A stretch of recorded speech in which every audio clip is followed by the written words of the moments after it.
The very existence of Tears of the Kingdom is already quite a special one. Not only is it the first direct sequel to a previous Zelda game since Majora's Mask, it is also the very first Zelda game to use the exact same world as its prequel, both for gameplay and story purposes. And it's not difficult to see that uniqueness in just about every part of this game. I mean, so many long-standing rules are just turned into suggestions that this game barely follows.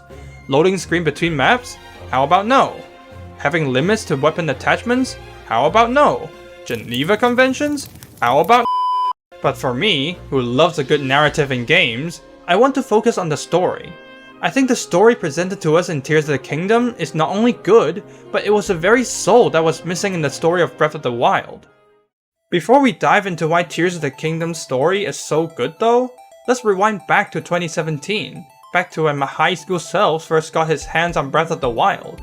Even back then, I still loved to play games for their plots, and I've already gotten into the habit of putting video game stories under analysis to break down the good and the bad.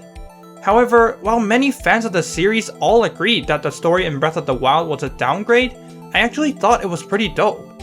So I started to wonder why I thought that way.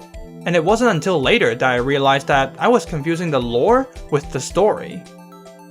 Now, I am a filthy zoomer that has never played a Zelda game before Breath of the Wild, but I have watched tons of videos from Zelda YouTubers.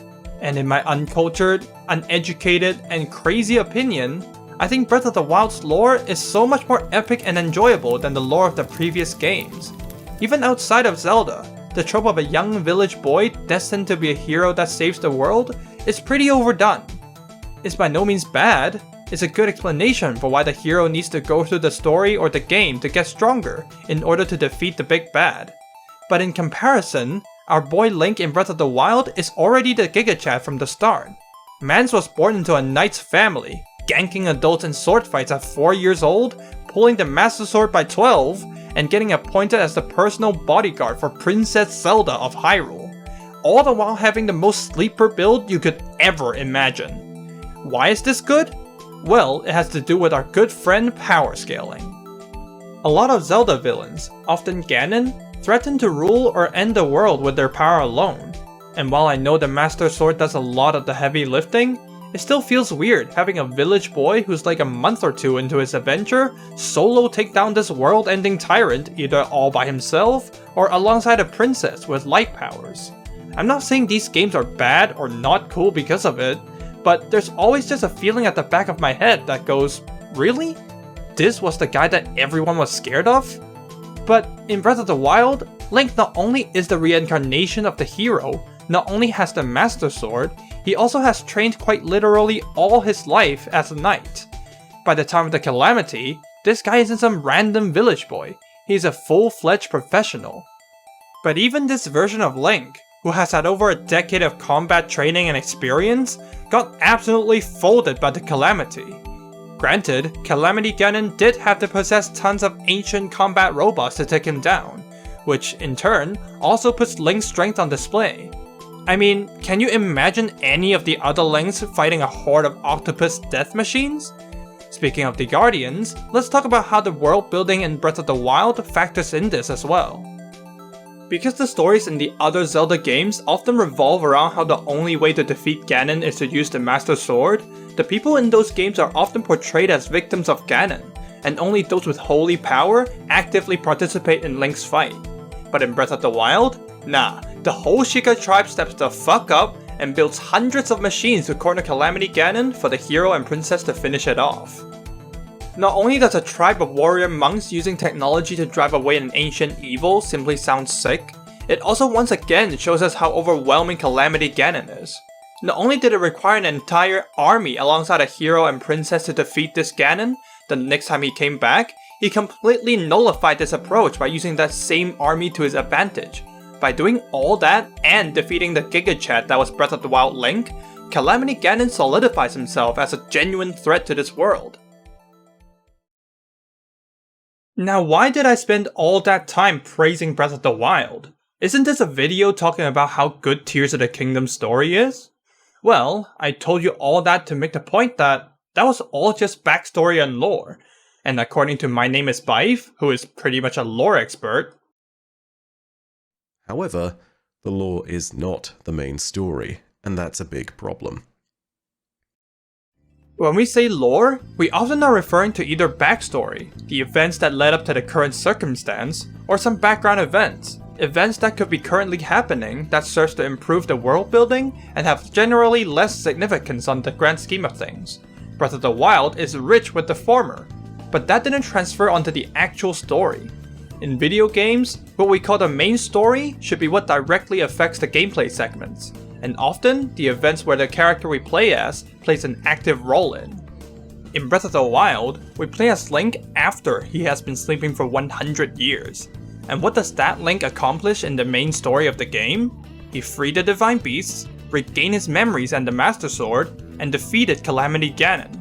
For an RPG, and more importantly, for a Zelda game, that isn't a lot. What's worse is that everything that does happen feels so insignificant. We are told that the Divine Beasts are apparently terrorizing the citizens, but what we see is a bird circling in the sky harmlessly, an elephant spewing water constantly next to a town of fish people, a camel summoning lightning super far away from town, and a lizard that throws rocks at the people made of rocks. Even after we free the Divine Beasts, the world around it barely changes. Sure, some areas will have their weather changed, but that's it. It doesn't feel like we, as the main character, made a significant impact on the world, and that's really bad for an RPG. The same can be said for the characters themselves. The characters in RPGs are arguably one of the most important aspects, but the characters in Breath of the Wild do so little that you wonder why they even exist.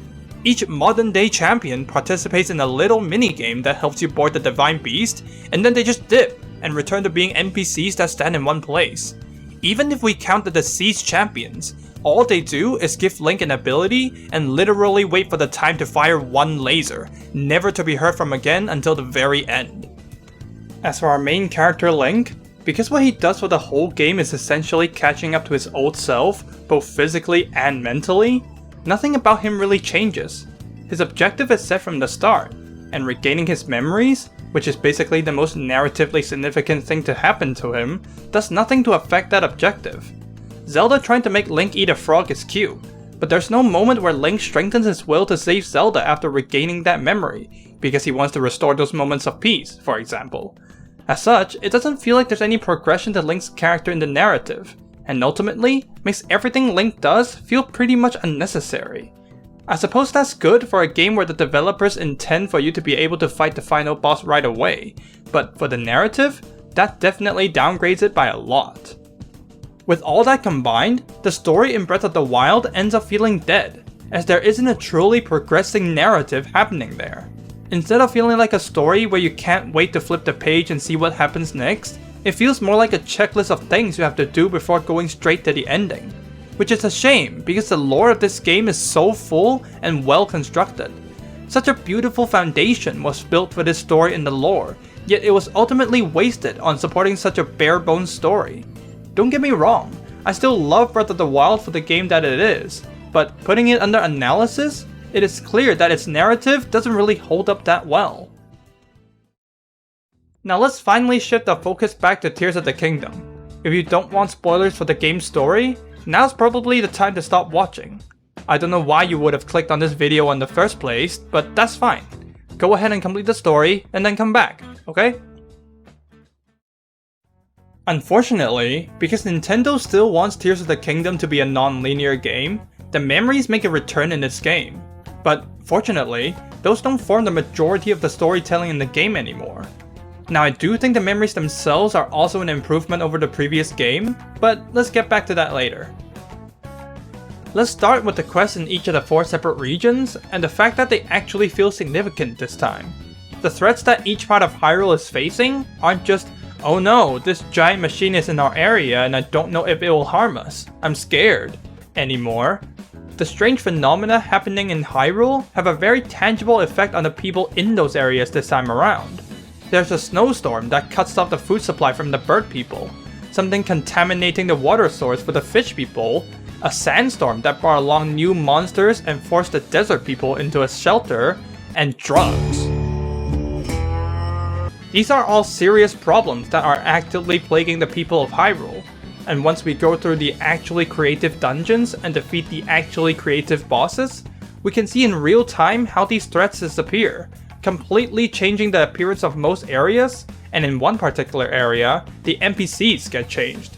This time around, we actually get to feel like we did something significant, and that we are actually playing as the hero of Hyrule, someone that saves and improves the lives of people, instead of some random guy that hacked a giant robot for himself and left. That's not to mention that there will be NPCs that get sent to Lookout Landing to aid you in your quest after helping each region with their problems, not only making these missions actually feel important to your main quest, but also further solidifying Link's heroism by having him rally the entirety of Hyrule in order to save Zelda and defeat Ganondorf. But, of course, Link doesn't only rally together the NPC side characters. Let's talk about the champions, or sages, as they're officially called in the game. Unlike the previous game, you actually get to spend a decent amount of time with each sage even before going into the respective dungeons.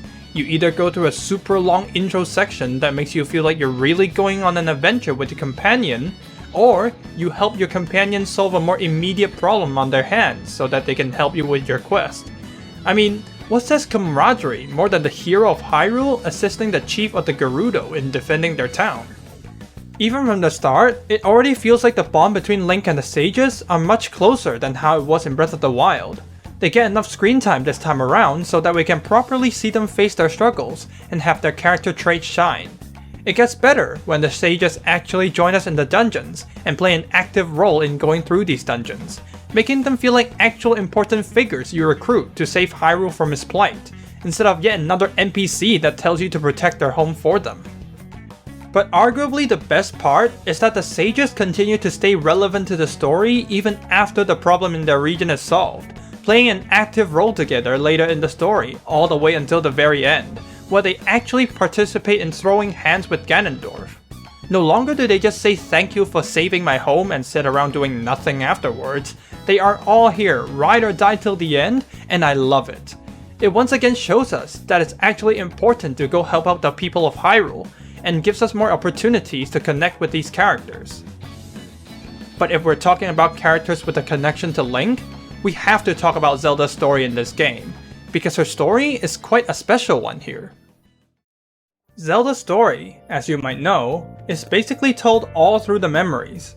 I said a while earlier that I think the memories in Tears of the Kingdom are an improvement over Breath of the Wild's, and that's because these memories actually relate to what happens in the present. Like I said, Link remembering how Zelda tried to make him eat a frog doesn't affect his objective in Breath of the Wild, and arguably, neither does him remembering how Zelda saved his life at Fort Hateno. In Breath of the Wild, the memories are really only there to serve as additional information to flesh out the different characters, its backstory, and lore. But in Tears of the Kingdom, what Zelda does in the past is not only a necessary mystery to unpack, since one of our main objectives is to find Zelda, but it also has a very direct effect on Link's journey in the present, since her quest ended up giving Link the weapon he needs to defeat Ganondorf, the game's ultimate end goal. It's immediately apparent how much more impactful these memories are, simply by the fact that they matter.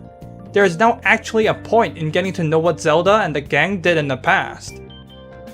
And despite the memories taking place in the distant past, I would actually consider them to be part of the main story instead of the backstory, because what we are seeing is technically what happens to Zelda after the intro of the game, where she falls and gets transported to the past.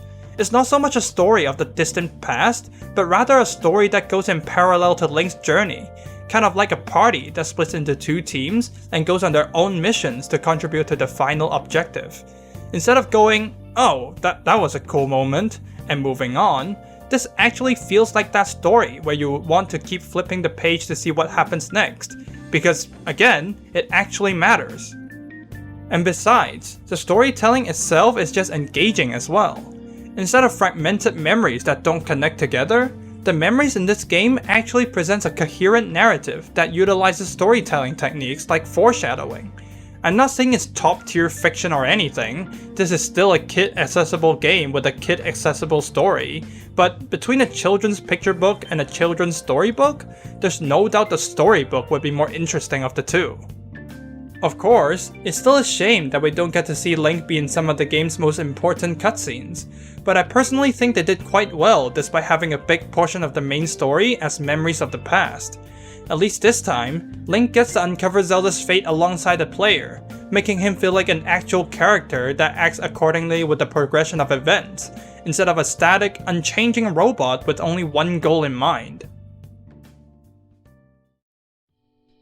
All of that is what Breath of the Wild could have been. Breath of the Wild's lore and backstory made such a fantastic foundation for a bombastic story, yet they fumbled the ball and gave us the bare minimum of a story.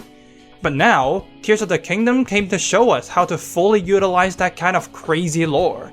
The story involving the ancient Sheikah tribe might be gone, but I would say the story combining the ancient Zonai race and a modern Hyrule trying to survive a second crisis while recovering from the last one is equally as cool, if not cooler, and they absolutely nailed the story in that setting.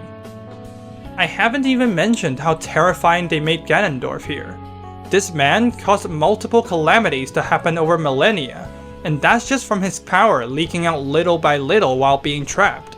With the secret stone in his possession, this is possibly the most powerful version of Ganondorf we've seen yet, and that really sends a chill up your spine, in a good way. But of course, we have to keep things nuanced here. At the end of the day, Tears of the Kingdom story is still not perfect. Namely, Sonia didn't have nearly enough screen time. So yeah, this story is a 1 out of 10, pretty unplayable in my opinion. But seriously though, despite not being perfect, I still really like this story. Because unlike Breath of the Wild, the story beats actually got me excited. The moment the game held off from sending me straight to the final boss fight, and gave me a meet the villain moment even after I cleared the 4 regions, was when it was clear to me that the story team was actually trying this time. And while Zelda turning into a dragon was sad, it was also just really badass of her. That's my goddamn princess right there. That's pretty much going to be it for this video. Tears of the Kingdom really turned around and gave this world the justice it deserved. If you have any thoughts on either the video or Tears of the Kingdom, leave them down below in the comment section. Like if you liked, dislike if you disliked, and subscribe to see more from me. Oh, and final side note, why are people saying Tears of the Kingdom retconned the timeline? I know Rauru says he's the first king of Hyrule, but that doesn't mean his Hyrule was the first Hyrule. Are you really going to doubt the entire timeline based on the personal account of a furry?